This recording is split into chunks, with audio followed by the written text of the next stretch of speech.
Dios les bendiga a ustedes. Hoy en el servicio de oración vamos a meditar. Vamos a estar un tiempo aproximado de 30 o 45 minutos en la oración de cada semana. Hoy continuamos orando para que el Señor nos fortalezca en relación al deseo de servicio en iglesia.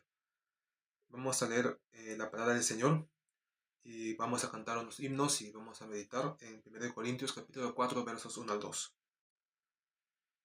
El Señor nos anima hoy a seguir orando en las mañanas, a seguir buscando su presencia, porque sabemos que sin Él nada podemos hacer. Debemos ser fiel a Él en el servicio que le damos. Amén. Vamos a orar. Señor Dios, te damos gracias por tu amor, por este día, porque en la mañana, Señor, estamos en tu presencia. Oramos, Señor Dios, buscamos tu rostro. Te pedimos nos fortalezcas y nos ayudes, Señor, a servirte, a permanecer en tus caminos, a hacer tu obra y tu voluntad. Queremos servirte, Señor, como te agrada. Ayúdanos a hacer, Señor Dios, lo que es correcto en tus caminos. Lo pedimos en el nombre de Cristo Jesús. Amén. Gloria al Señor. Seguidamente vamos a leer en el libro de 1 Corintios, capítulo 4. La primera carta del apóstol Pablo a los Corintios. Capítulo 4, versos 1 al 2.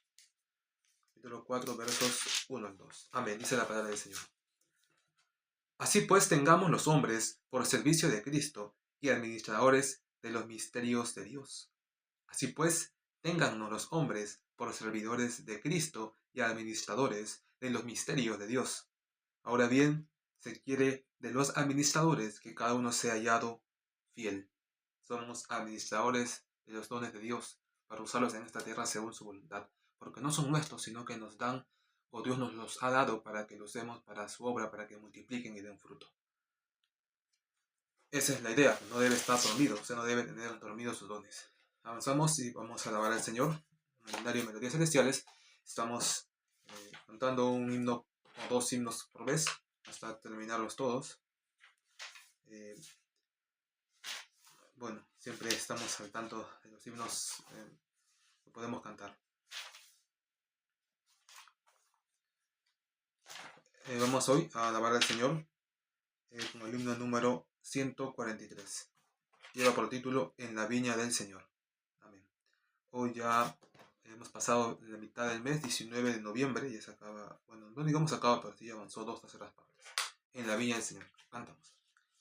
Yo quiero trabajar por el Señor, confiando en su palabra y en su amor. Yo quiero cantar y orar y ocupado siempre estar en la viña del Señor. Trabajar y orar en la viña del Señor. Si mi anhelo es orar y ocupado siempre estar en la viña del Señor. Yo quiero cada día trabajar y esclavo del pecado libertar, conducirlos a Jesús, nuestro guía, nuestra luz, en la viña del Señor. Trabajar y orar en la viña del Señor. Si mi anhelo es orar y ocupado siempre estar en la viña del Señor. Yo quiero ser obrero de valor, confiando en el poder del Salvador. El que quiera trabajar hallará también lugar en la viña del Señor. Trabajar y orar en la viña del Señor. Si mi anhelo es orar y ocupado siempre estar en la viña del Señor. Gloria a Dios, amén. Qué importante es estar ocupados en la obra de Dios. Seguimos avanzando. Cantamos un signo muy especial, es el 145. Signo para los, bueno, tiene letra para los jóvenes. Es como un himno que los invita a evangelizar. Uno muy interesante, el Mi. Dice así. Oh jóvenes, venid. Himno 145. Amén. Oh jóvenes, venid, su brillante pabellón Cristo ha desplegado ante la nación. A todos en sus filas os quiere recibir y con él a la tarea os hará salir. Vamos a Jesús alistados sin temor, vamos a la lid inflamados de valor.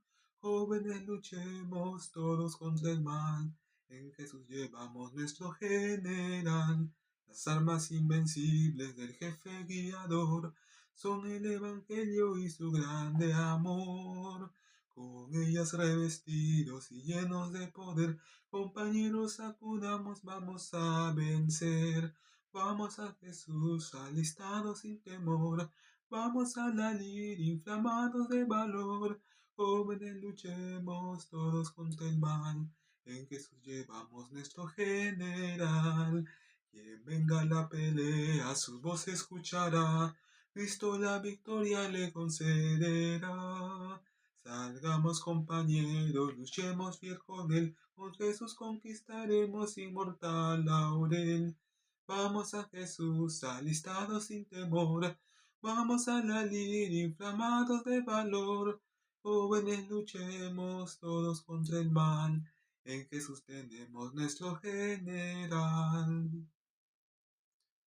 Bueno, a veces los jóvenes quieren salir a evangelizar, a servir al Señor, pero no trabajan en equipos, sienten que no pueden o que les falta experiencia, pero deben tener en cuenta que Jesús es el general, quien les guía, quien les da las indicaciones de cómo hacer las cosas para que tengan la victoria. Él es quien nos dará el camino, debemos de seguirle. A menos así es como enseñó el Señor en Josué, cuando le dijo que esfuérzate y sé valiente, porque yo te daré y te diré qué hacer. Tú solo tienes que hacer caso y tendrás la victoria. Amén. Continuamos con la palabra del Señor. Usted también puede tener su Biblia en físico, que tenemos una Biblia interesante, esta Biblia de estudio, bueno, que tengo en mis manos, una interesante Biblia donde tenemos un comentario en la parte inferior de cada texto, pero ahora en internet usted puede usar la inteligencia artificial y seguro le va a colocar referencias de distintos libros o cuánto material usted puede tener en internet disponible. 1 Corintios capítulo 4, verso 1 y 2. Esto es una carta del apóstol Pablo a la iglesia de Corinto, una iglesia de hombres muy ricos, tal vez la segunda ciudad más importante en todo el comercio en la zona de Grecia en aquellos tiempos, uno de los puertos más importantes, por no decir el más importante, gente muy adinerada, pero que Dios se había tocado la vida de algunos de ellos para que sean parte de la iglesia de Dios.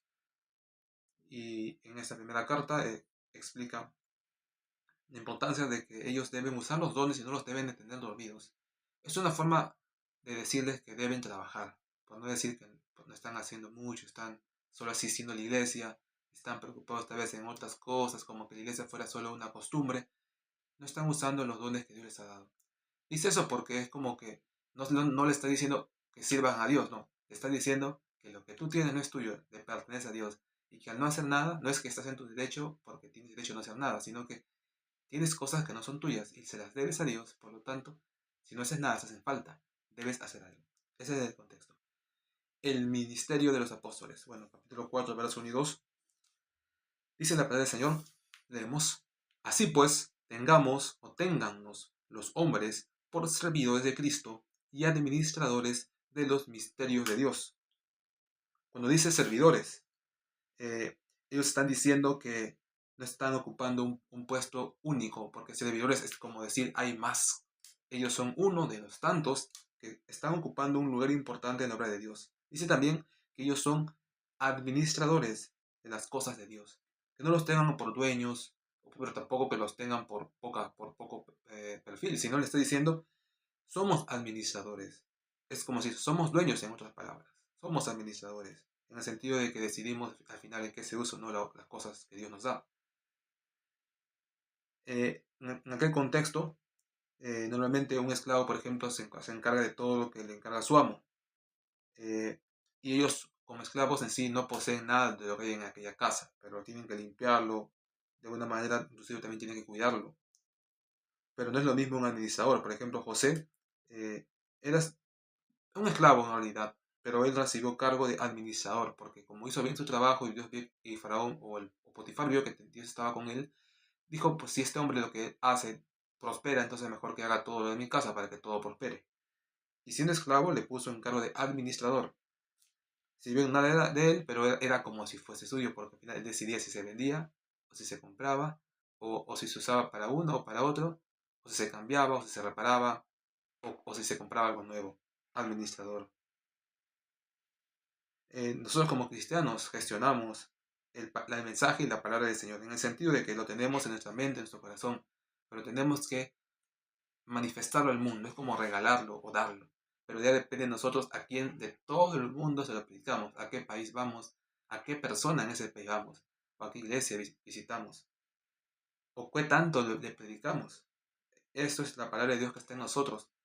Por eso usar el internet y grabar videos y compartirlo en YouTube es una forma de hacer que eso se expanda para que todos tengan la oportunidad. Aunque aún así es una forma, hay muchas más, es una forma tal vez más multiplicativa de hacerlo. En ese sentido, ellos dicen son administradores de los dones de Dios o en general de lo que Dios les ha dado para servirle. Y dicen también ellos a los demás. Ahora bien, dice, se requiere de los administradores, o sea, de ellos, como en general en la ley de todo cristiano, que cada uno sea hallado fiel. ¿Por qué? Porque un administrador como José, por ejemplo, como tiene el control de toda la casa, técnicamente no hay nadie que le pueda decir nada a él. Ni siquiera pues, los siervos, los familiares del mismo dueño, por ejemplo, en caso de José de Potifar, ni el hermano de Potifar, ningún hombre importante. Nadie le puede decir algo a José. Ni la esposa inclusive le puede decir algo. Solamente Potifar mismo. Y como tienen, porque si no, pues José puede intentar hacer algo y alguien puede hablar mal de él, le pueden quitar su puesto, o le pueden poner en una situación de perjuicio y van a hacer las cosas mal. Y eso normalmente pasa en el mundo. Entonces, normalmente a los administradores se les pone debajo solamente del principal, del hombre que está dueño de la casa. Pero aún así, ¿no? En ese caso, José tuvo problemas porque, bueno, porque fue la esposa pues, de Potifar quien la acusó. Y bueno, a veces la esposa de una persona a veces es lo más cercano que tiene y podría hacerle caso. Pero aún así, esta esposa no pudo hacer nada con los bienes de Potifar sin autorización de José. Simplemente que en el caso de José, sí Potifar le dijo, todo es tuyo menos mi esposa, ¿no? En ese sentido, era un administrador que tenía aún tal vez un segundo nivel. Después de Potifar estaba su esposa y después de su esposa estaba José. Pero ¿qué pasó? Justo por eso, alguien tuvo poder para hacer que José pierda su cargo. El único posibilidad termina siendo la opción al final. Así es. Por eso el cambio Faraón a José le puso después de él. Y nadie más, nadie. Dice, es más, dijo que ni siquiera Faraón mismo estaría sobre Potifar, sino solamente sobre su trono. ¿Qué significa? Que si Potifar, como es normal, salía de vacaciones, de viaje, visitando otras ciudades, países, simplemente salía a ver algo por ahí lejos, estaba fuera de su trono. En ese momento, nadie podía acercarse a Faraón y decirle algo para que Faraón luego lo saque a José de su puesto. Porque dice que solamente él sería más que José en su trono. O sea, cuando él llegase otra vez a la ciudad y se sentase en su trono, recién allí, él podría decretar algo contra José.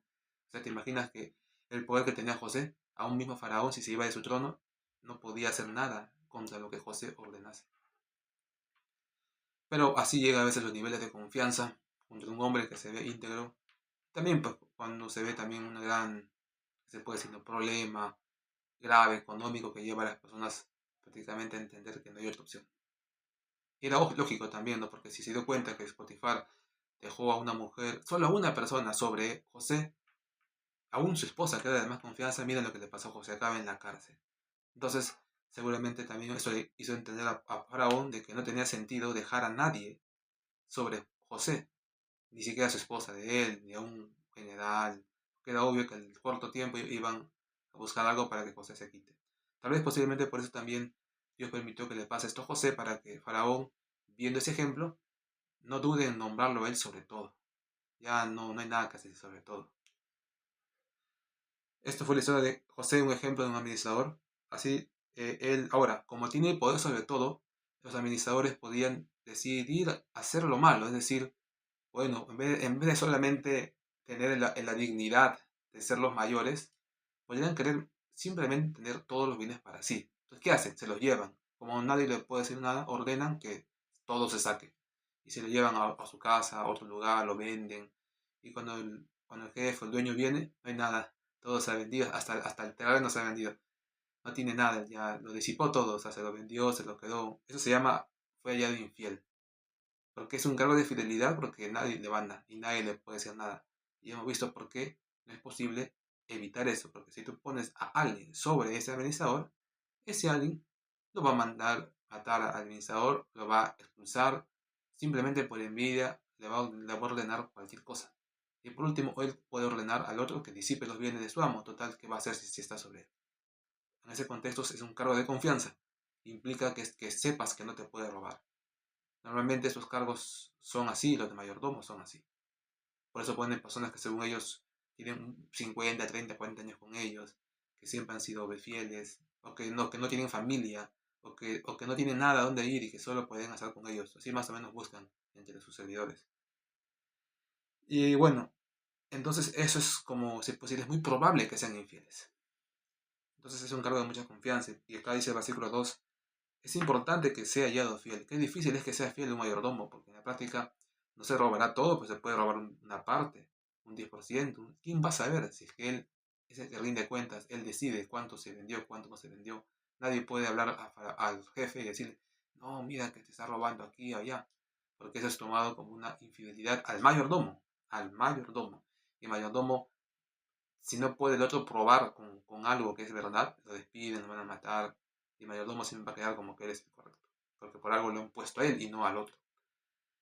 Dios nos pide a nosotros que seamos hallados fieles. Es muy probable que usemos nuestros dones para el mal.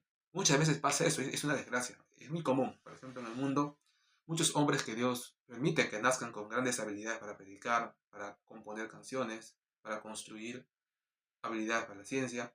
Muchos de ellos, en general, todo tipo de habilidades, no terminan usándolos para las cosas de Dios y ni siquiera no haciendo nada, que sería solamente un mayordomo irresponsable. No, terminan siendo infieles, terminan robándolo y usándolo para lo malo. Tienen habilidades para componer música y componen músicas perversas que van en contra de la palabra de Dios. Tienen habilidad para predicar y lo usan para hacerse ricos y no para servir a Dios. Tienen habilidades para construcción y en vez de servir a Dios en construir templos o casas, terminan construyendo cosas que Dios no agrada. O terminan robando o como dicen ahí, poniendo sobornos para obtener obras, que también es una forma de infidelidad al don de Dios. En general terminan haciendo lo malo. Muchos de ellos no son creyentes, pero el don igual, todo lo bueno viene de Dios. Muchos sí son creyentes, pero aún así viven así. Muchos de ellos son descendientes de judíos, pero viven así. Muchos de ellos, sus padres han sido cristianos, pero ellos siendo hijos no quisieron seguir. Muchos de ellos son hijos de pastores, pero aún así no quisieron seguir las cosas de Dios.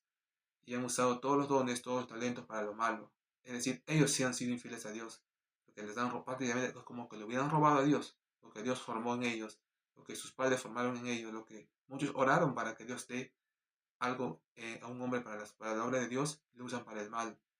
Ellos son infieles. Pero los que no hacen nada son solamente se llaman irresponsables. Pero aún así, aún a ellos Dios les condena en la parábola de los talentos, diciendo que el que no hizo nada, igual se lo echó y se le quitó lo poco que tenía y se lo dio que tenía más. Aún así está mal no hacer nada. Ser infiel es peor. Pero de todas maneras, igual es como que es casi lo mismo, porque cuando eres infiel, el dueño te expulsa, te despide, porque estás robando. Pero si no haces nada, igual te despide porque no produces. O sea, es que es como que es fuera lo mismo al final. Hacer daño o no hacer nada, al final es lo mismo. Es triste, ¿no? Porque cualquiera pensaría que por robar debe ser peor el castigo. Pero lamentablemente, en realidad es peor, le meten a la cárcel. Pero dice que el que no hizo nada se le expulsó. Y el que quedarse en la calle vivió como, supuestamente, como alguien pobre, ¿no? Y prácticamente estar en la cárcel y vivir pobre es parecido. Parecido, solamente que uno estás preso hasta que devuelvas el dinero, y en otro caso estás después sin nada. Y probablemente si estás preso hasta que no devuelvas el dinero es porque tienes mucho dinero y que lo vas a usar para vivir todo el tiempo que estés en la cárcel. Por ahí va más o menos la comparación. Entonces no seamos infieles, usemos el don que Dios nos ha dado para su bien. Usted posiblemente tenga muchas habilidades y no lo está usando para la palabra de Dios, lo está usando para sí mismo, que aún así podría ser algo aceptable, pero lo incorrecto sería que lo use para lo malo. Pero en general, la fidelidad también está en que lo use como Dios quiere. Dios quiere que usted produzca, Dios quiere que usted haga algo. Ahora, los dones que Dios nos da, o lo que Dios nos da para que administremos, es decir, para que lo usemos según nos parezca mejor, entendiéndose que usted hace lo mejor posible según lo que Dios le ha dado de conocimiento. Es una responsabilidad, es algo que uno aprende. Hay mejores administradores que otros, obviamente, porque tienen más experiencia, saben más o menos cómo hacer para que algo produzca mucho más de lo normal, tienen más estrategias, y ellos son los que dice la Biblia que tienen más capacidad. El que tuvo 2 talentos produjo 4, pero el que tuvo 5 produjo 10. No es que sea así de fácil. Si te dan 1000 talentos, ¿acaso podrás producir 1000 más? No es así nomás. No es que simplemente te das más dinero y lo puedo duplicar. Mientras más dinero es otro mercado, es otro rubro. Si yo te doy 1000 soles y quiero que a fin de mes me des 1000, ¿qué puedes hacer? ¿Acaso vas a... ¿Qué puedes hacer? No es así, no es simple. No es lo mismo que te dé 10 soles y se diga a fin de mes dame 10 soles más. Ah, voy a vender dulces. Voy a hacer un postre de 10 soles, me hago un queque de 10 soles, me hago un caco, lo venden 20. Todo el mes me la paso y vendí, bueno, pues se vendió, dupliqué. Tienes capacidad para duplicar 10 soles en un mes.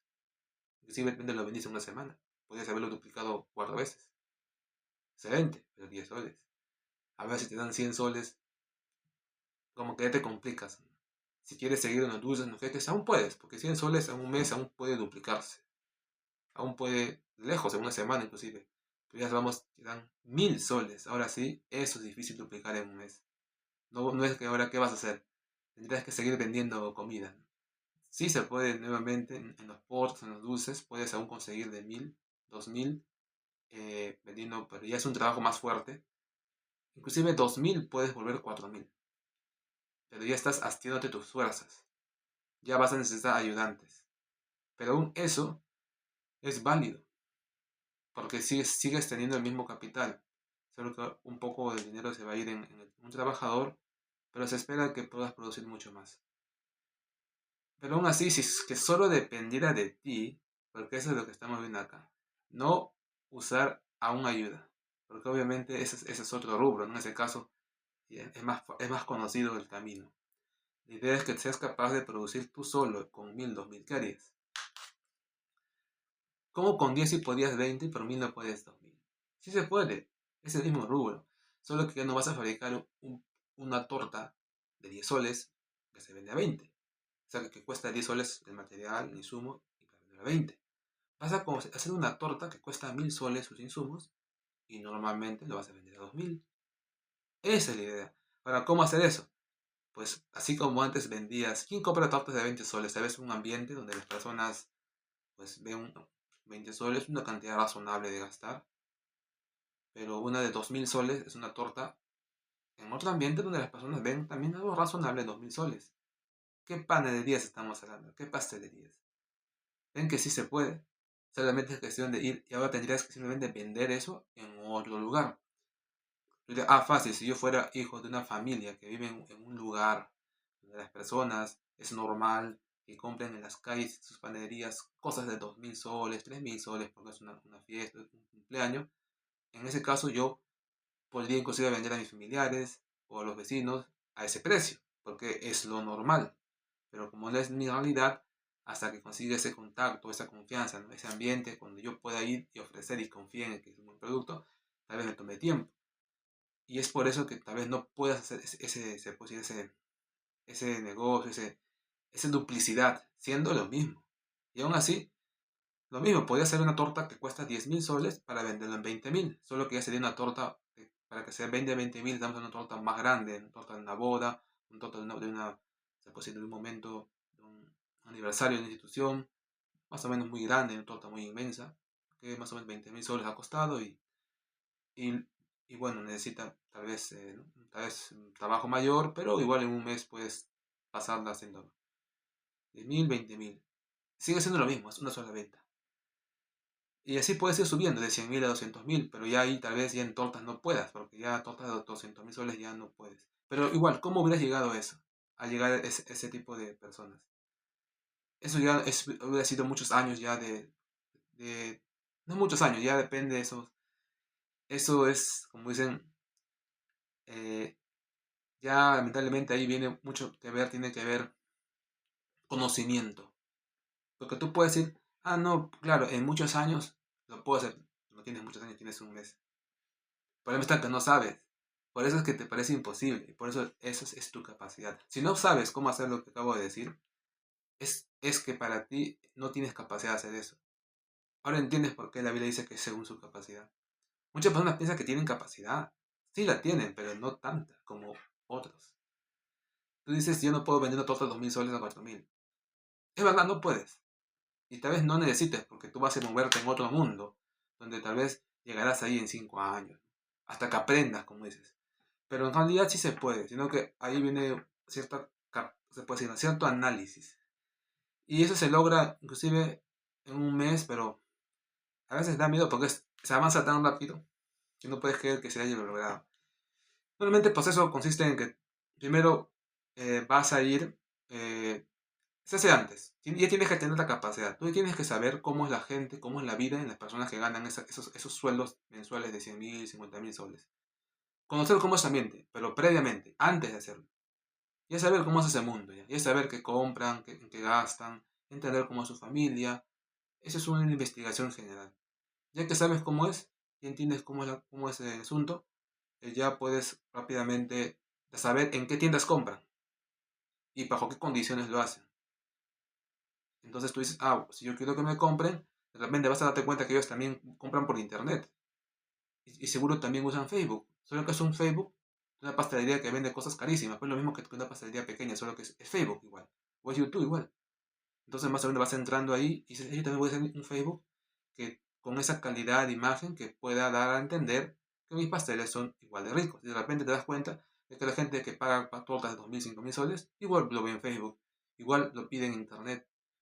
Y rápidamente pues tendrías que darte cuenta que hay que hacer. De repente hay que tomar fotos de tortas muy bonitas, hay que grabar videos donde tú las haces.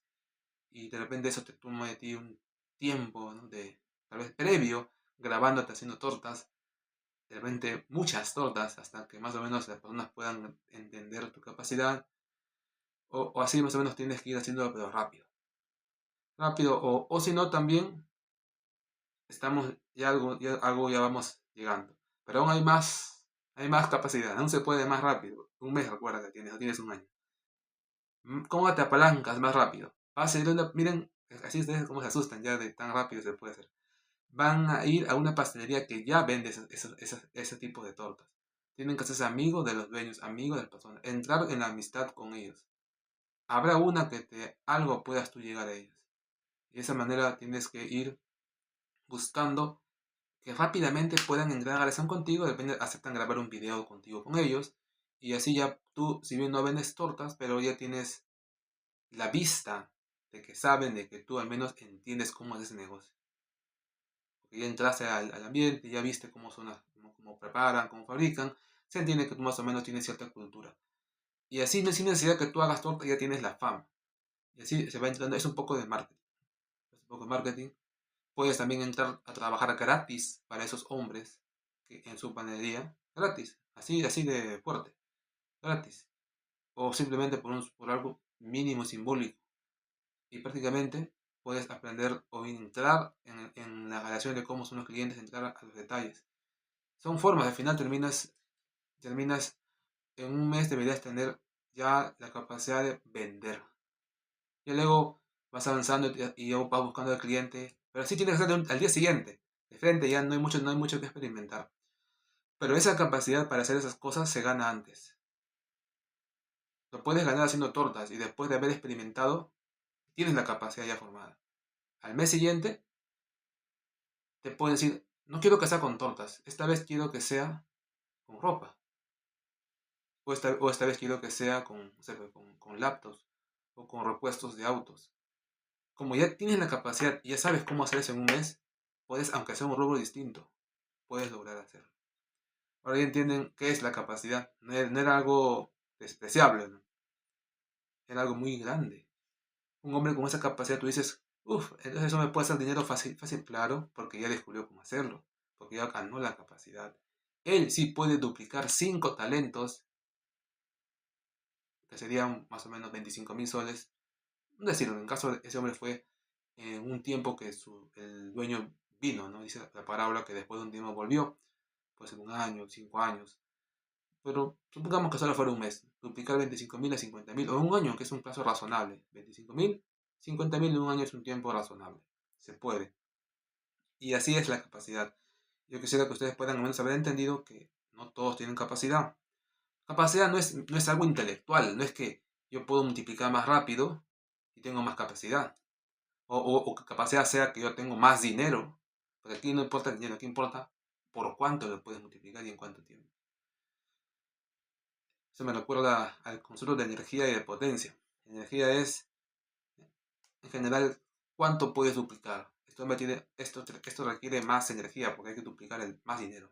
Son 10 talentos, ahora son 20, es más, requiere más energía. Pero potencia es en cuánto tiempo lo puedes hacer. Yo puedo duplicar un talento en un año, pero esto me lo puedo hacer en un mes. Él tiene mucha más potencia que tú. Él lo hace en tan solo un mes y tú te mueres un año. La potencia es de 12 veces la tuya. Entonces, personas con mucha potencia también se requieren, solamente con mucha energía. Y Dios nos pide a nosotros que seamos eso. Entonces, ¿cómo usted puede hacer para ser buen administrador de las órdenes de Dios? Primero tiene que entender de que se puede. Se puede. ¿Cómo lo puede hacer? Viendo videos de internet de muchas personas que sirven a Dios y que lo hacen en grandes escalas. Ahí está, se puede. Dos, viendo que en la práctica muchos de ellos comenzaron también de pequeños, o sea, tampoco no es que eran ricos o sus padres le dieron un capital inmenso de frente, ¿no? De seguro va a haber en sus biografías que también comenzaron sin nada, inclusive sin ningún talento. Ah, si ellos pudieron, también se puede. Le van a enseñar un camino y usted al menos sabrá que se puede. Al menos tiene la esperanza, ¿no? La razón, la idea de que se puede. Después de eso, ahora tiene que entender que usted no puede. Repito, primero tiene que entender que se puede. Porque muchos dicen que no se puede. Después de entender que se puede, tiene que entender que usted no puede. Y que no lo podemos por nosotros mismos, sino con la ayuda de Dios. Y que no somos nosotros quienes vamos a duplicar, sino Dios quien lo va a hacer a través de nosotros. Que no es su estrategia, no es su capacidad, es Dios quien lo va a hacer. Aquí sí es distinto, ¿no? Porque en el mundo es la capacidad formada de la persona. Pero en cambio en las cosas de Dios es la estrategia de Dios, que luego forma en nosotros una capacidad. Pero siempre Dios nos manda más allá, entonces siempre habrá que formar más capacidad y aprender más estrategias que Dios nos enseña a usar. Pero Dios que nos dirige, ¿por qué? Porque es su obra. Porque a diferencia del mundo, el mundo usted se puede proteger fácilmente. Pues usted dice, a ver, si mi trabajador me roba, lo denuncio y va a la cárcel. Fácil, ¿no? Así cualquier empresario, tranquilo, sabe que no le van a robar. Pone un vigilante y si un trabajador me roba, lo denuncio a la casa. No importa su familia, no importa que sus hijos queden huérfanos prácticamente, ¿no? No importa. O sea, solamente él piensa en su negocio y que se vaya a la cárcel el ladrón. Porque no es cristiano, no es creyente. Es lo fácil, así es en el mundo entero. Así que fácil, pues las empresas tienen seguridad, ¿no? Si solamente es cuestión de meter cárcel, ya tienes miedo. Pero como cristiano es difícil, porque no puedes hacer eso. Por eso como cristiano es más difícil, hasta imposible, porque si no, ¿cómo vas a hacer si no es así? ¿Cómo vas a hacer para que no te roben? Si no puedes hacer eso como cristiano. Por eso Dios te va a dar otras formas para que puedas hacer su obra. Porque de la manera normal, si bien la podrías hacer, pero Dios no estaría contigo porque no es bueno. De la manera correcta es lo que Dios te va a mostrar. Y es ahí donde vas a ver cómo Dios te va a crear otras formas de control. Tal vez personas que nunca te lleguen a robar y no hay necesidad de denunciarlos. O capacidad de negociar, en la cual no hay necesidad de denunciarlo, simplemente que te pague lo que se ha robado. No hay necesidad de meterle preso. Pero esas cosas a veces otros lo ven como que no, para los demás van a hacer lo mismo, van a robar y luego, ya, pero dile que te pague 5, 6, 10 veces más lo que robó, ¿no? Para que no sea como que todos lo hagan. O sea, es decir, es más, se puede decir, es otra forma, ¿no? Ya no es con el miedo, es ya como que algo distinto. O que Dios te muestre formas de que simplemente no puedan robar, ¿no? Porque si no pueden robar, no, ya nadie te va a robar porque no pueden simplemente. Porque el sistema de seguridad es tan bueno que no hay forma de hacerlo. Entonces, pues no hay necesidad de que metas preso a nadie porque nadie va a poder robar siquiera. A veces es más barato y más económico que hay un pequeño hueco para robar y luego meter preso a quien lo haga, ¿no? Más económico que tiene un sistema de seguridad más avanzado donde nadie te puede robar porque eso cuesta más y prefieres que te roben un poco a que pongas eso y solamente pones miedo con la cárcel. Es un ejemplo de por qué como cristiano necesitas a Dios siempre, porque tienes que hacer cosas sin pecar y eso es muy difícil. Por eso Dios te va a ayudar y te va a mostrar métodos porque de otra manera no se podría. Y eso es la siguiente parte, entender que es con la ayuda de Dios que vas a poder hacerlo. Como Josué, Dios le dijo a Josué para mandar las batallas para la tierra prometida. Simplemente haz lo que yo te digo y vas a tener la victoria, nada más. ¿Y qué tienes que hacer? Esforzarte y ser valiente. Y nada más, haz lo que yo te diga. Si te digo que atacas al pueblo que está acá, tú lo atacas y ya está. No tienes que preocuparte por de estos 100 pueblos a cuál atacar primero. Yo te voy a decir a cuál atacar primero. Y tú lo vas a hacer en el día y la hora que te diga. Y nada más. Ah, bueno, ya Dios me ordenó, vamos para allá. Y así hizo él, atacó a los pueblos en el orden que Dios les dio, en la forma que Dios les dio. Y obtuvo siempre la victoria. Nunca le vencieron, aunque salieron a veces 5 o 6 contra él a la vez. No pudieron contra Josué. Josué no es que tuvo que hacer estrategia, no, no. Simplemente tuvo que hacer lo que Dios le decía. Esa era la estrategia. Pero humanamente, claro que él también aprendía y también tenía su prevención o su forma de hacer las cosas, pero siempre guiado por la estrategia de Dios. Usted también, cuando aprende a hacer estas cosas, se va a dar cuenta que Dios le va a dar capacidades increíbles. Y usted cada vez va a hacer todo en menos tiempo. Pero aún así siempre va a tener que depender de Dios. Y eso es un error cuando usted piensa que ya no necesita de Dios, porque piensa que ya lo puede hacer solo. Tal vez sí, pero como siempre hacer cosas en los caminos de Dios es como caminar sobre el mar. Como Pedro que camina sobre el mar. No es que Pedro ya dejó la barca y camina sobre el mar. Qué bueno, ¿no? Qué buena, una muestra de fe, Dios está con él. No, pero ¿cuál es el problema ahora? Bueno, es decir, ¿cuál es el problema? Que si estás parado sobre el agua, no es que tú vas a descuidar tu fe. Ya llegué a Jesús, lo abracé y ya descuido mi fe. Igual te vas a hundir. Y si quieres caminar con Jesús sobre el mar, ¿acaso vas a poder descuidar tu fe mañana, el que viene? Nunca vas a poder descuidar tu fe, porque no estás caminando sobre tierra, estás caminando sobre agua. El cristiano camina sobre agua. Nunca puede dejar de servir a Dios, nunca puede dejar sus caminos. No hay manera. No es como el empresario normal que camina sobre tierra. Él se puede descuidar de Dios y no se va a hundir. Como cristianos caminamos sobre el agua. Hacemos cosas increíbles, cosas que nunca se han hecho, cosas nuevas, pero dependemos de Dios. No importa cuánto avancemos, siempre estamos sobre el agua. Siempre dependemos de Dios. Por eso es que usted nunca puede dejar a Dios. No importa cuánto acumule, sabe que todo es gracias a la misericordia de Dios y que depende de Él. Pero bueno, pues si no hacemos eso, simplemente no tendríamos nada. Seríamos como cualquier hombre normal que logra poco o que logra según su capacidad. ¿No? Si era rico, bueno, pues será más rico. O que si robó y se hizo rico, bueno, pues no, bueno, ya ganó, ahora es millonario. Otros casos también que he visto que sí se han desarrollado, pero en la práctica a veces la mayor ganancia que tuvieron no fue producto de su negocio, fue otras condiciones que hicieron que tengan ese dinero. En conclusión, sí se puede. Quisiera usted tal vez que pueda aprender, por ejemplo, léase usted cómo puede servir a Dios. Usted puede, de tantas formas de servir a Dios, pero en ese texto Dios quiere que usted sea un buen administrador. Eh, esta semana estamos orando para que Dios le guíe. Señor dice, ayúdanos a permanecer fieles a ti en la iglesia, con el don que nos has dado para servir a ti a través de tu pueblo. Eh, esto es la petición. Porque a veces pensamos que la obra de Dios no avanza. En algunos casos, sé que otros avanzan muy rápido, otras veces no avanzan, quizás otros anteceden. Pero en nuestro caso podemos ver la vida de Dios normal, estancada, se puede decir, pero al menos está ahí, viva. Y queremos que crezca y no sabemos por qué no crece. Y preguntamos, Señor, seguro no estoy siendo fiel a ti en la obra, tal vez no estoy dando lo mejor que puedo o no estoy multiplicando tus talentos. Los clientes no han aumentado, pero claro, que se mantengan ya es un gran esfuerzo. ¿Qué se debe hacer? ¿Qué más hay que hacer? Hay que entrar más, pero si dentro más descuido mi familia, descuido otros aspectos del trabajo, ¿qué creen que Dios le está diciendo a usted? ¿Qué cree que Dios está pidiendo? Como he visto, en realidad pues, Dios no le pide esto a todos, la realidad es que muchos no van a poder. ¿Qué voy a hacer? Tampoco no voy a decirle que es así, ¿no? Pero si usted quiere, va a poder. Es para los que quieren. Es una forma sencilla de decirlo. Porque al final sé que siempre habrá uno que dirija y un montón que sigue. No puede haber más que uno que dirija, porque si no, no se encuentra conflicto. Sé que no todos van a poder multiplicar 100, 1000 talentos a la vez. Sé que algunos podrán 2, 3, 1, medio, un cuarto, un décimo de talento. Es la realidad. Yo entiendo eso. Pero aún así buscamos esos pocos, pues que sí quieran llegar lejos, que sí quieran aprender a multiplicar más. Pero aún así, el, lo que se busca también aquí es descubrir cómo se puede hacer para que todos puedan multiplicar. Porque la idea es que sea así. Sé que hay lugares donde casi todos los miembros algo aportan, cada uno en su forma de ser. En la iglesia que estoy así es también, los hermanos aportan, pero, pero no saben multiplicar el talento. Ahora, si ellos no saben, tal vez otro lo puede saber y lo va a multiplicar por ellos.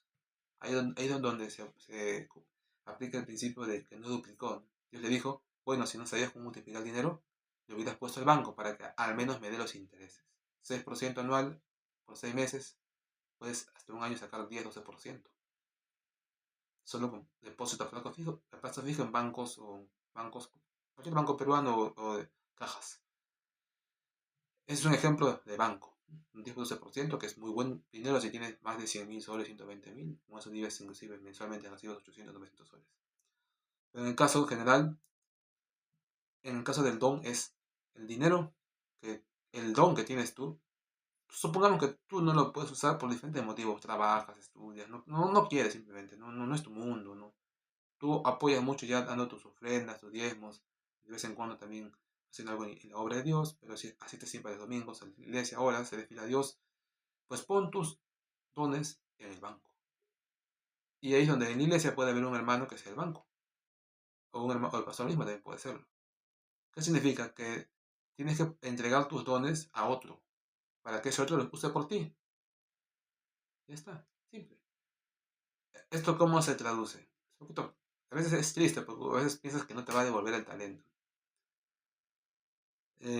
Si tú sabes, o sea, por ejemplo, sabes predicar, tienes habilidad para predicar, pero no quieres predicar, pues pásate un año entero enseñándole a otro hermano a predicar. Y ya está, transferiste tu don a otro. Ahora que él predique por ti. Él predique ahora. Te aseguro que bajo este principio, posiblemente Dios, todo lo que le use a ese hombre en el futuro, como tú fuiste quien le enseñó a predicar, Dios también lo cuente como que es parte de tu esfuerzo. Y mira, y te sale fácil porque es solo un año de trabajo tuyo, para que para siempre, o menos por 50, 100 años, bueno, de cuando vive la persona, vas a tú ganar de lo que solo hiciste un año para siempre. Claro, Dios gana en el sentido espiritual, pero tú también ganas porque Dios te pidió que hagas eso y al menos lo va a ver como que tú hiciste ese esfuerzo. Pero ¿cuántos hacen eso? Pues eso es lo mínimo que deben hacer. Pero ¿por qué no lo hacen? Por falta de capacidad. Ahora no me digan que no pueden hacer eso, porque ni siquiera les he dado un ejemplo sacado de otros libros. Es un ejemplo bíblico. Por ejemplo, tú sabes hacer tortas, o eres un panadero, un pastelero, pero simplemente tú no estás dispuesto pues a estar en esa iglesia todos los años regalando tu trabajo para hacer buenas tortas para el aniversario de la iglesia. Tampoco tienes interés en aceptar que los hermanos te den cada vez que hay un cumpleaños un dinero para que tú solo cobres materiales y regales tu mano de obra, pero que hagas bonitas tortas. Como para ti eso no vale nada, para ti eso no es interés. Eso no es, o sea, tú no usas tu don para las cosas de Dios. Pero ¿qué puedes hacer? Puedes decir, bueno, voy a llamar a un hermano de la iglesia, le voy a enseñar a hacer tortas. Voy a buscar a uno que sí tenga la intención y sí le parezca bonito hacer eso. Un hermano que asiste feliz, de gratis, de su esfuerzo, que solo con los materiales que le den, haga tortas para cada compañero, cada hermano, o para el aniversario de la iglesia, para eventos importantes, pero le va a poner un esfuerzo a hacer tortas únicas, ¿no? Con formas bonitas, extrañas, así como una Biblia, unas tortas. Cada uno va innovando hasta sacar formas increíbles. Como tú que sabes hacerlo, pero no quieres hacerlo porque para ti solo todo es negocio, entonces enséñaselo a él. Enséñale a él tus secretos, tus capacidades, enséñale, llévalo a tu panadería. Ahora que este hombre sabe hacer, él lo va a hacer, porque es obvio, porque es eso. Y tú algo ganarás de parte de Dios. ¿Por qué no haces eso? Porque tienes envidia, ¿no? No quieres que nadie sepa hacer lo que tú sí sabes hacer, pero tampoco quieres que hacerlo tú. Por eso Dios te acusa y te dice, tú eres negligente y malo. Ahí está, malo. No solo negligente es porque no hiciste nada, ya, pero también fuiste malo, porque no le enseñaste a otros a hacer por lo que tú sí sabías hacer, porque no querías que él también sepa, porque querías ser el único. Sabiendo que si le enseñabas a otro, es otro cuánto hubiera hecho. Y aunque no lo crean, ese es un gran principio. Y está en la Biblia, ni siquiera yo estoy innovando, estoy diciéndole, he investigado, he aprendido de negocios y les propongo este. No. Ese principio es el que se usa más en el mundo para hacer dinero. Es una realidad. Los más grandes hombres de negocios que normalmente en la realidad yo también aprendí, está muy claro, y en la Biblia ya nos decía, estas son las inversiones.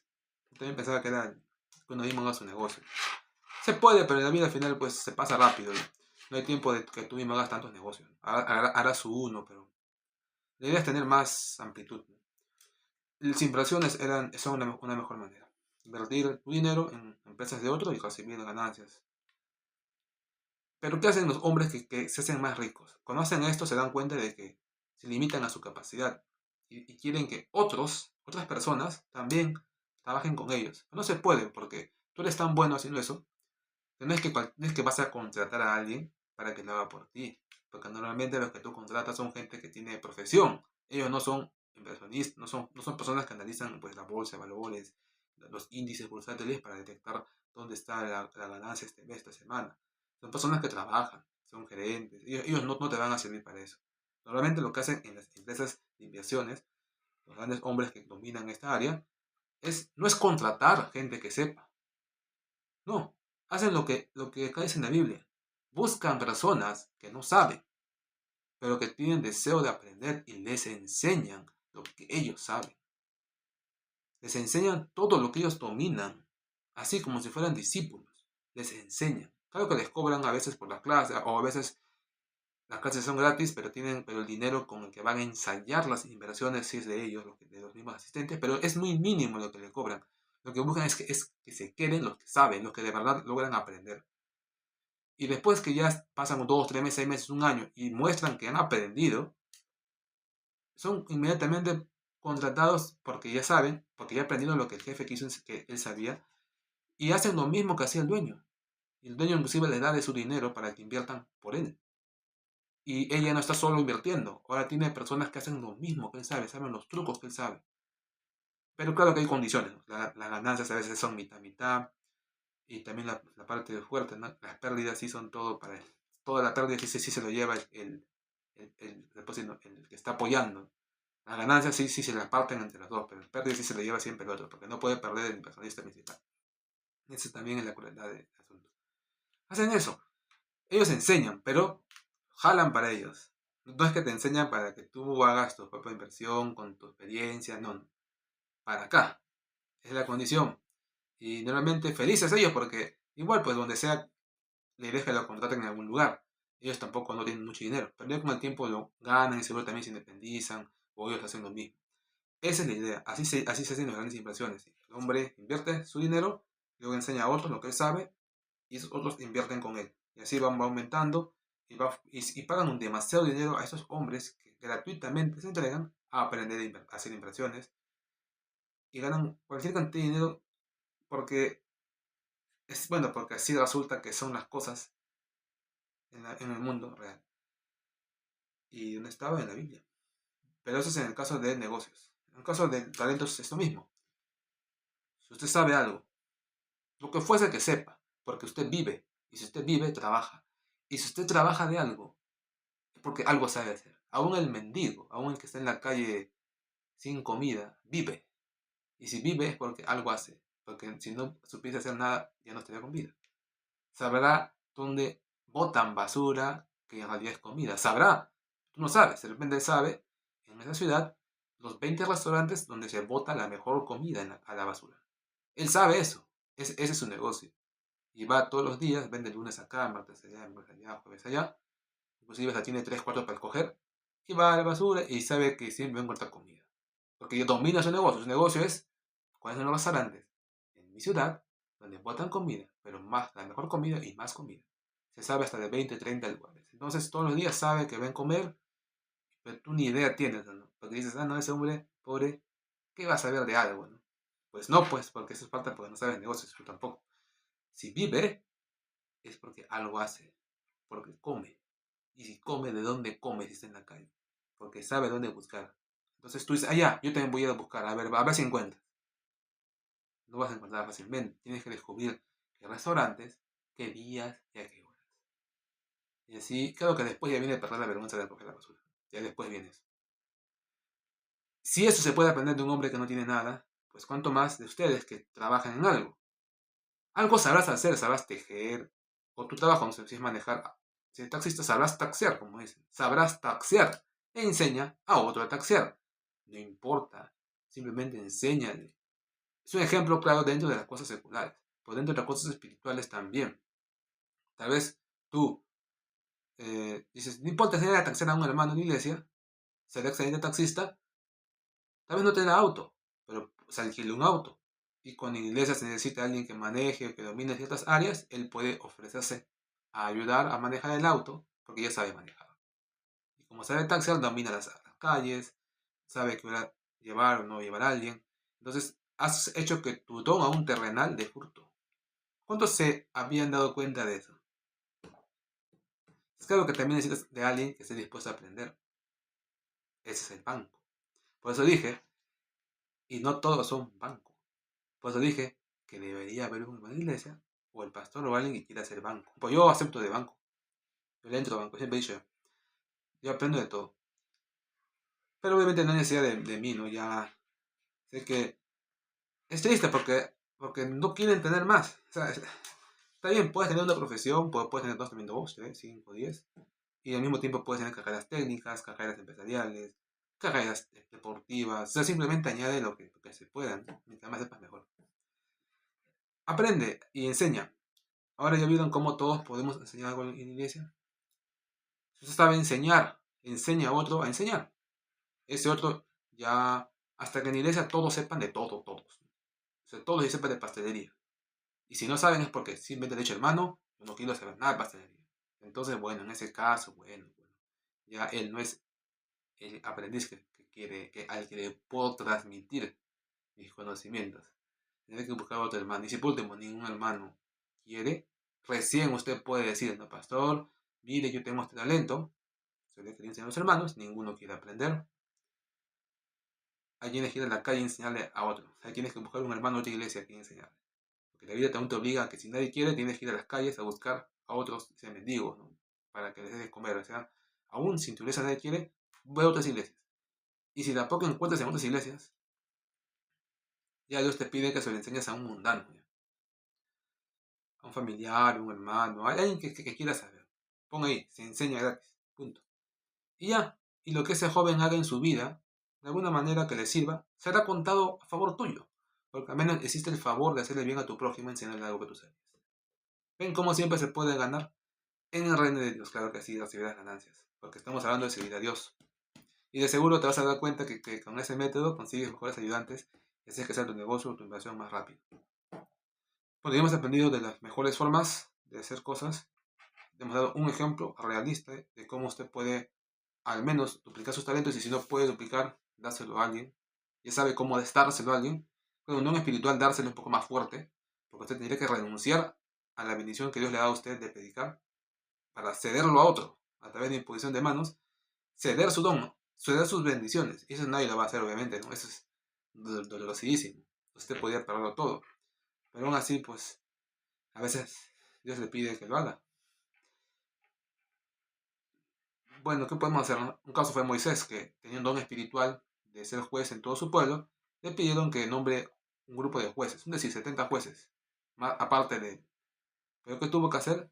Tuvo que imponer manos sobre ellos, para que dice que reciban el Espíritu Santo como él lo tenía. Porque dice la Biblia que del Espíritu de Moisés fue quitado un poco para dárselo a estos hombres. Es decir, tú pierdes cuando oras por otros imponiendo manos, porque estás cediendo tus bendiciones, tus dones a ellos. Solo que eso muchos no sabían. Creen que es gratis imponer las manos, que es fácil, es un gran amor que tiene alguien por ti. Está cediendo sus bendiciones espirituales, sus dones, porque tiene tantos que cede uno. Una bendición, pero claro que Dios le dice que Él le va a dar mucho más, porque está dando y mejor es dar que recibir. O sea, igual ganas también al dar. Y el poner las manos cuesta. Dios de ti da a Él para que Él reciba un don de oración, un don de sanidad. O sea, por eso cualquiera no puede imponer don de manos de sanidad, porque tendrías que tú tenerlo primeramente. O cualquier tipo de imposición de manos sobre cualquier acción, tú tienes que tenerlo previamente. A veces piden que tú le dicen ponga manos para que al menos alguno tenga ese don y al menos que por él pueda pasar a la persona que está allí. Pero le cuesta al que da.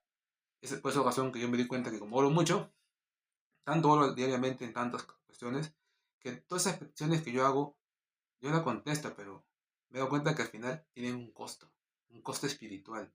Como oro tanto y pido tanto, todo lo que yo pueda recargarme espiritualmente orando, leyendo, se cae rápido también. Porque tanto pido y tanto Dios me da en las peticiones que se me descarga todo tan rápido. Que si pidiera menos, tal vez duraría más mi fe. Porque tendría como si me sentiría bien recargado. Como dice mi papá, yo soy como un tráiler frente a lo normal es que sea como un auto normal o un tico. Un hermano normal bastaría que ore una vez a la semana en culto de oración o que esté orando lo normal, en la Biblia, y ya, estaría bien espiritualmente, pero yo no.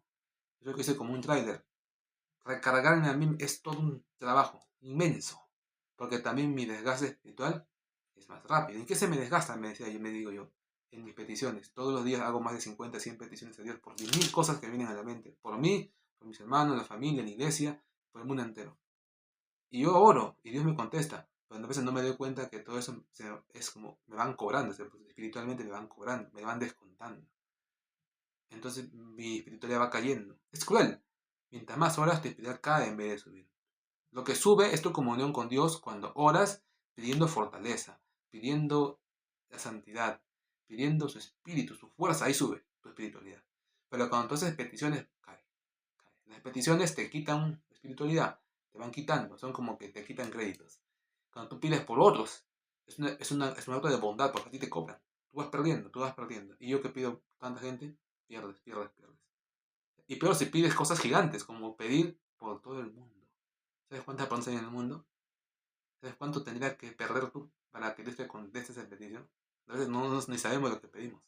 Si pedir por una persona ya es mucho, pedir por el mundo entero algo. Llegará una grano de arena al mundo, pero bueno, va llegando. Y entonces, como pido tanto, pues caigo abajo en espiritualidad. Pero tampoco no puedo hacer eso. Tengo que tener siempre un margen para también recargarme mientras voy orando. Por eso cuando yo oro, si yo solo pidiera, no dudaría nada, porque estaría siempre negativo. Yo tengo que primero pedir perdón, debo dar gracias, debo bendecir a Dios, debo hacer el bien y así subo los créditos, ¿no? Y ya cuando haces la petición cae el crédito. Y voy subiendo, leyendo la Biblia, voy subiendo, orando, así el Señor va subiendo, pero luego voy pidiendo, pidiendo, va cayendo, cayendo, cayendo. Y ese es el problema. Normalmente nadie, yo estoy seguro que normalmente un hermano no pide tanto, ¿no? Yo sí, sí soy de pedir. Pido siempre, en todo momento, cada vez que veo un problema, petición. Petición así, de frente. Yo no voy a esperar hasta que pase algo malo, yo preveo. Petición al momento, mismo día. Y es un ejemplo de la recarga espiritual, cómo se debe hacer. Usted tiene que orar a Dios, servir, pero tiene que siempre estar recargándose y evaluar. No pida mucho, no en ese caso, ¿no? En mi caso no debo pedir mucho.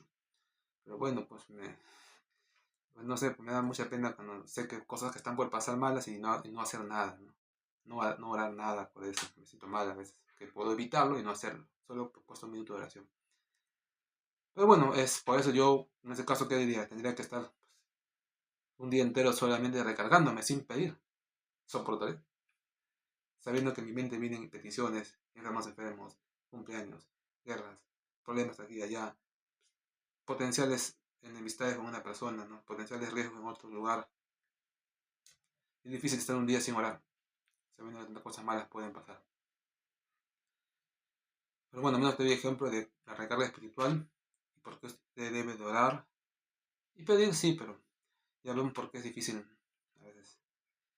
Tal vez Dios nos pueda llenar un día con un poder especial que nos permita recibir una fuerza tan grande. No, porque yo sé que igual los hermanos que hacen oración, yo he visto que los hermanos que van a estadios grandes y aún tienen dones de sanidad grandes, ¿por qué no lo hacen todos los domingos? Lo hacen solo una vez cada 2 meses, porque ellos mismos se desgastan espiritualmente, porque ellos mismos creen que debo ir a un ayuno, porque tampoco les es gratis. Por eso hay que valorar. El Espíritu Santo obra, pero cuando obra directamente, tal vez, pero cuando obra a través de una persona, es como que hay un costo, una pérdida. Y, y bueno, a veces es así, a veces hay que ayunar, hay hermanos que tienen que ayunar todos los sábados para que el domingo cuando vayan a la iglesia tengan el botón de sanidad visible. Solo que uno no sabe que hacen eso todos los sábados. Si no lo hacen simplemente el domingo, no tienen la fuerza espiritual. Es un sacrificio. Por eso valoremos cuando Él ora por nosotros, cuando alguien pide por nosotros, porque es algo que Él está costando, aunque también a Cristo obviamente en su sacrificio, pero igual humanamente tiene un precio personal el hombre que ora. Eso se comprueba. Los cristianos cuando caen en pecado, caen al día siguiente de servir a Dios, al día siguiente del de ayunar, al día siguiente de la campaña evangelística, al día siguiente del momento más grande en su comunión con Dios. Porque caen justo al día siguiente. Supuestamente han estado el día anterior en su cima. Por eso mismo, pues, porque han estado en su cima espiritual, ya se gastaron todo. Ahora al día siguiente están en nada. Y ahí es donde caen en pecado. Es lógico, ¿no? O es un día de mucha tentación, de mucho riesgo, ¿no? Hay que estar ahí donde mucho ayuda a la esposa, la familia, los hijos, que te animan, que están ahí mirando lo que haces, ¿no? Así es, esa es la realidad. Pero uno se acostumbra, más o menos ya coge la idea y se hace más, ¿cómo se dice? Habilidoso para evitar esos momentos de caída espiritual. Así es lamentable, es justo el día siguiente de la mayor obra que Dios te usa, el día siguiente de toda una campaña de un mes, de un año, ahí te debilitas. Y ya saben, los hermanos, ¿no? Siempre ya saben ya que al día siguiente se van a debilitar, así que un día antes, 2 días antes ya previenen que van a hacer esos días. Ya, ya saben ya cómo es el asunto, ya previenen, planifican, buscan cómo evitarlo. Y así podemos aprender más cosas de servicio a Dios. Pero hermanos, te voy a guardar eso con su corazón, la palabra me refiero. Y también voy a orar aquí por las peticiones que tenemos esta semana, que es muy importante orar para que Dios conteste. Yo sé que Dios me contesta al instante, así que por eso oro. Tampoco, Dios me contesta siempre. Es que es así, pues, ¿no? Es lógico, es lo natural. Pero ¿por qué en mi caso sé? Porque yo estoy a cuentas con Dios. No tengo nada que ocultarle ni nada que decirle que no. Pero en su caso, si usted está con que, Dios quiere que deje esto, Dios quiere que cambie esto, mi trabajo estoy en pecado porque estoy vendiendo cosas que a Dios no agradan, o en mi casa escondo cosas que no le agradan a Dios, o estoy con una relación sentimental que no le agrada a Dios, o estoy vendiendo, o estoy en tal cosa. Si usted sabe que está así, pues eso es su problema. Eso le impide llegar a Dios y por eso usted sabe que Dios no le debe escuchar. Usted mismo está en problema. Yo recuerdo haber estado así tal vez alguna vez de niño, ni siquiera un día. Es porque, ¿qué voy a aguantar un día sin orar? A que me vengan males al día siguiente no se puede. Es un instante nomás, tienes que desaparecerlo. Es un juego estar en eso, pero así usted está. Es lamentable, pero a veces para ustedes es una locura dejarlo, ¿no? Pero que así es, pues. Y a mí es una locura creer que usted siga hasta hoy fiel con Dios con ese problema. ¿Cómo usted soporta tanto? ¿Cómo usted, tal vez, cuánto sufrirá con eso que está haciendo hasta hoy? Que hace todo el tiempo. Bueno, también, bueno, usted es fiel a Dios, lo soporta. Bueno, pues, no lo quiere dejar. Es lamentable, ¿no? Pero bueno, que suficiente es lo que usted sufre, ¿no? Ya que voy a estar yo acusándole de más. Pero sí, mejor sería que no haya eso. Que esté en paz, pida a Dios. Y yo pido, pero mis peticiones son respuestas sí, no, punto. Y cuando es no, claro, cambio petición por otra. Porque es lo más lógico. Si Dios dice no, pues cambias a otra petición hasta que entiendas que eso sí lo quieras que tú hagas. Ora a Dios para que te guíen, que me quede pedir mejor. Si es sí, ya está, quedó. Y buscas detalles, ¿no? Para saber exactamente qué hacer. El de espera yo lo amo como un sí, solo que es un sí, pero que tienes que esperar más tiempo. Pero es un sí, bueno. Solo que es un sí, pero que aún no es bueno que sea hoy porque tal motivo, ¿no? Obviamente no te conviene, perderías si lo tienes hoy y no te conviene, ¿no? Espera, mejor acá y haz esto antes. Y está, es un sí que se ubica después. Ahí, y así, uno pide hoy, futuro. A veces uno pide futuro, Dios te lo manda al presente, porque también son cosas que Dios quiere que hagas ahorita. Tú estabas pidiendo pensando que Dios te iba a dar más tiempo, pero te lo da ahora. Pero siempre responde, siempre. Pero a veces uno se puede olvidar de pedir cosas también importantes, ¿no? Y como no pedirse tampoco no pasa nada. Y por último, puedes pedir muchas cosas, pero al final hay cosas que tú necesitas más que ni pides porque te das cuenta que necesitas eso. Y otros sí se darían cuenta, pero como no piden por ti, entonces tú nunca lo obtienes. Por eso es importante también pedir por otros, por cosas que ellos no te dicen, pero que tú te das cuenta que necesitan. Yo hago eso por otros, pues se ofenden. Cuando comienzo a dar por lo que ellos necesitan de verdad, se ofenden. Como decir, ese hermano, ¿por qué piensa eso de mí? Bueno, pues porque así es, ¿no? Tienes que aceptar nomás lo que te digan. Hay que dar porque ese hermano Dios le dé mejor ropa. Porque su ropa no se ve bien. Es que la realidad, pues te ves mal. Te ofende, sí, pero ¿qué importa que te ofenda? Si vas a conseguir buena ropa después. Dios te lo va a proveer porque Dios está orando por ti. Es que tú no ves tu defecto le ven los demás. Tú por eso nunca has pedido por ropa, porque ni siquiera pensaste que tu ropa se veía mal, porque para ti se ve bonito, se ve bonito, se ve especial. Pero otros ven el defecto. Que pidan por ti. No tengas vergüenza, hermano, que este hermano habla mal, su voz es pésima. Que Dios le dé una mejor voz, ahí está. O ese hermano no se peina bien. O ese hermano es pésimo, no sé, pues, en tal área, en tal cosa, en este aspecto, ríe mucho o se enoja mucho. O sea, que pidan por ti. Así Dios te va a pulir en algo que tú tal vez no te das cuenta, porque para ti eso está bien o es tu forma de ser y piensas que está mal cambiar eso. Otros pidan por ti, déjalos. Y así va a ser, seguramente Dios va a pulirte en áreas. Por eso es bueno casarse, porque la esposa va a comenzar a pedir, o el esposo pide por el otro, por todos sus defectos, y así se van puliendo uno al otro. O también tener padre, madre y hermanos que pidan por ellos, pero pidan. A veces no piden por su padre ni por sus hermanos. Hay que pedir también por ellos. En general pida por todos los hermanos, por sus defectos, aunque ellos no pidan a usted, pero usted pida por ellos, para que Dios le ayude en esos defectos. Amén. Señor le bendiga, hermano, que le guarde y bueno, que comparte este video, Señor nos ayude a multiplicar nuestros dones, y si no, a enseñarnos a otros para que ellos lo den, y así también Dios siga haciendo su obra con lo que nos ha enseñado y se expanda el Evangelio y la iglesia también pueda seguir creciendo. En su tiempo, su voluntad, Dios nos mostrará cómo hacer para hacer que sea más la iglesia que Cristo vive. Porque sé que ahora, si se crece, tal vez, como dicen muchos, pues no habría tiempo para administrar algo más grande, ¿no? Si estamos a las justas ahora, pues, ¿cómo vamos a poder hacer más? Pero seguro se descubre una forma. Ya encontraremos una manera, tal vez en su tiempo, que nos permita llegar más allá. Tal vez ahora no es, tal vez tiempo, tal vez si se diera no tendríamos tiempo tampoco de ejercerlo, o no tendría sentido, o no es bueno, o es distinto. Ya pronto, no digo mucho tiempo, será pues, este año, el próximo año, sabremos cómo hacerlo. Dios le bendiga, hermano. Estoy en soledad. Pastor Israel Pérez, y bueno, siempre enviando mis videos desde Alemania, en la ciudad de Ilmenau, en el estado de Turingia, y exactamente en el centro de Alemania, entre Frankfurt y Berlín, a 350 por 400 kilómetros de cualquier ciudad de Alemania. A todas puedo llegar en máximo 5 horas, 6 ya en el extremo, en la frontera con el mar, frontera con Suiza, con cualquier país del norte, lo más lejano. Es una buena posición para visitar cualquier parte de Alemania. Señor le bendiga, les guarde, Dios le bendiga, hermanos. Cristo vive, amén, gloria a Dios.